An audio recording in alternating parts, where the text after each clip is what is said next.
Hello students. So in the last lecture we had discussed about the acid, bases and indicators. So today we are here with the next topic of class 7, that is salts. Our name of the chapter is what? Acid, bases and salts. So already we had discussed about the acid and bases, and today we have to complete our chapter with the salts. Now what is this salt? Before the salts, we have to understand a term, neutralization reaction. What is neutralization reaction? So a chemical reaction between an acid and a base is known as neutralization reaction. Means what? Whenever an acid react with a base, it will give salt and water. And this reaction is called as neutralization reaction, because acid and bases just opposite of their properties, they cancel each other's property and make a neutral substances, which is the salt.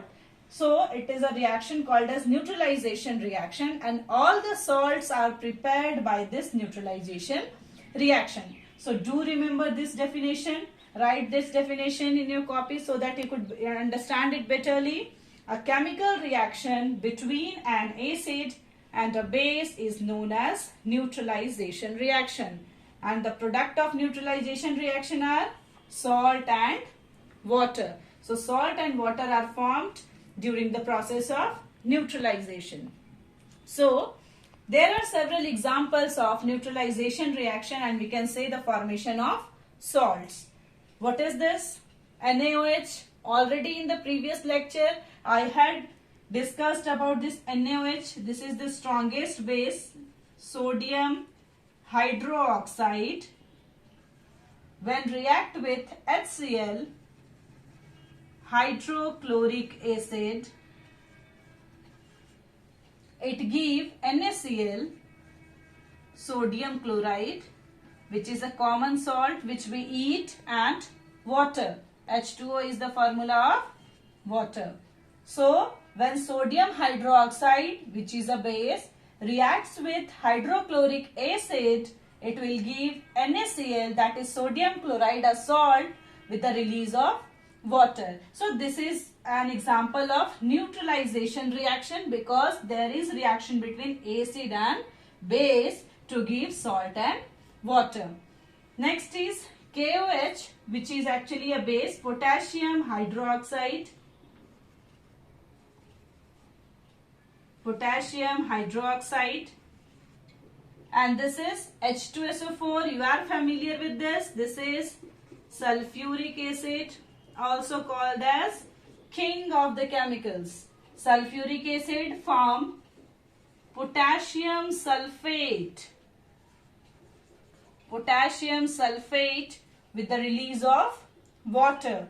So potassium hydroxide is a base, sulfuric acid is an acid, react with each other to give potassium sulfate, which is a salt, with the release of water.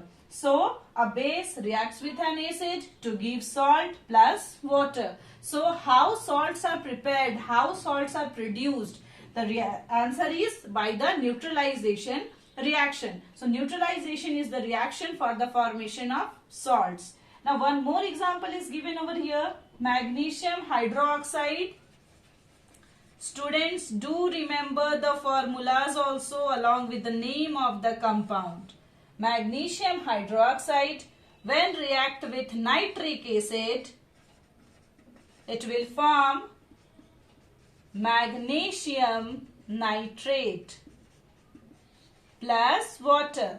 So now I think it is very clear to you that what are salts and how they are formed.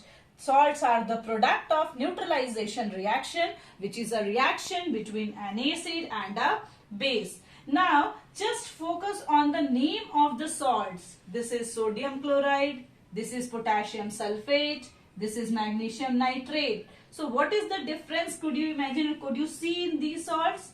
Chloride, sulfate, nitrate, right?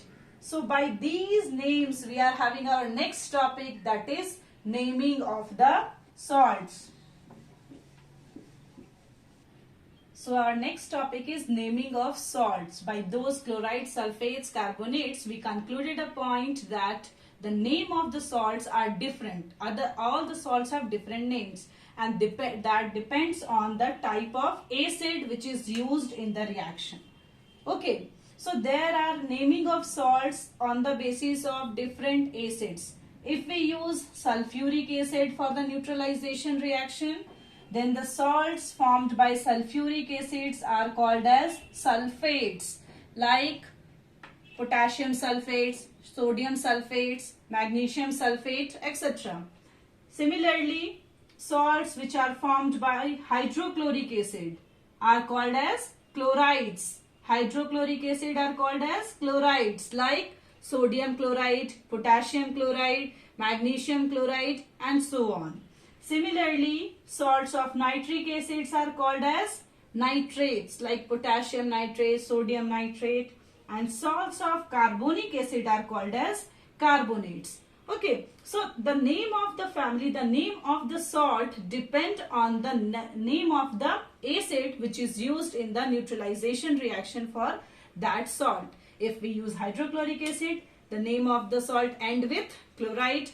If you use sulfuric acid, the name of the salt end with sulfates, and so on. So do remember, whenever you see the neutralization reaction, you have to see the acid, and on the basis of that acid you have to write the name of the acid, whether it is sulfate, chloride, nitrate, carbonate, sulfate, or any other.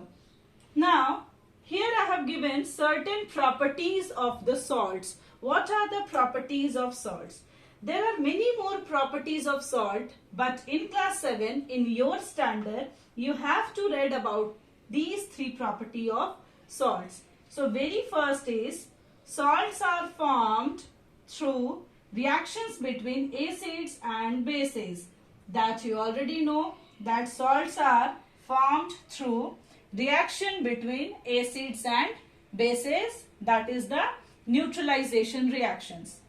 Next is, most of the salts are readily soluble in water. Readily means quickly. So most of the salt have property. You have seen also in your home also we are having NaCl, that is the common salt which we eat. So when we dissolve NaCl in water, it gets easily or readily dissolved. So most of the salts are readily soluble in water.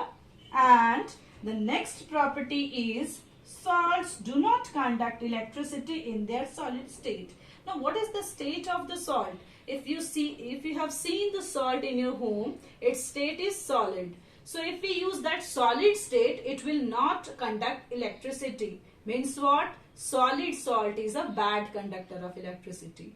But if we in molten state or in solution of salt, it can conduct the electricity. So these are the properties of salts, that they are formed by the reaction of acids and bases. They are soluble in water, or they can conduct electricity in molten state or in solid, but they are bad conductor of electricity in the solid state. Now the last topic of salts are the types of salts. So the type of salt depends on the nature of the acid and bases which are used as reactants. So the very first type is neutral salts. What are neutral salts? The salts formed by the reaction of strong acid and strong base are called as neutral salts. So when there are strong acid and strong base, both cancel out their properties and form the neutral salts. One example is given over here. HCl, that is hydrochloric acid, which is the strongest acid, reacts with sodium hydroxide, which is the strongest base, give sodium chloride plus water. This sodium chloride is a neutral salt. Now the next is acidic salt. What are acidic salts? Salts formed by the strong acid and weak base are called as acidic salts. So what will happen? The thing which are strong, their properties are more visible. Since acid is strong, so the property of acid is more visible in this type of salts. So when we use litmus paper to taste this type of salt, the test is always blue litmus turns to red because it has certain properties of the acids, because the strength of the acid is more here. More is the strength of acid, then the salt will be acidic. Example is hydrochloric acid react with aluminum hydroxide. It will form aluminum chloride, which is an acidic salt plus water. The third one is basic salts. What are basic salts? Salts formed by strong base and weak acid are called as basic salt. Here base is strong, so the strength of base is more visible here. So we can say this salt is basic salt. And when we perform litmus test for this salt, always the red litmus get converted into the blue one because this salt is basic salt due to the presence of the strong base. Now one of the example is given over here. CH3COOH, which is acetic acid. It is a weak acid. Then sodium hydroxide, which is a strong base, gives CH3CONA, sodium acetate, which is actually a basic salt. So here you can see that HCl, strong acid, strong base. It gives neutral salt. Acidic salt is what? Strong acid, weak base. It will give acidic salt. And basic salt is what? Weak acid and strong base. It will give basic salt. So these are the types of salts which are actually due to the presence of acids and bases on different kinds of salts. So today we covered the salt, naming of salt, neutralization reaction, types of salts and properties of salts. That's all about this chapter. Thank you.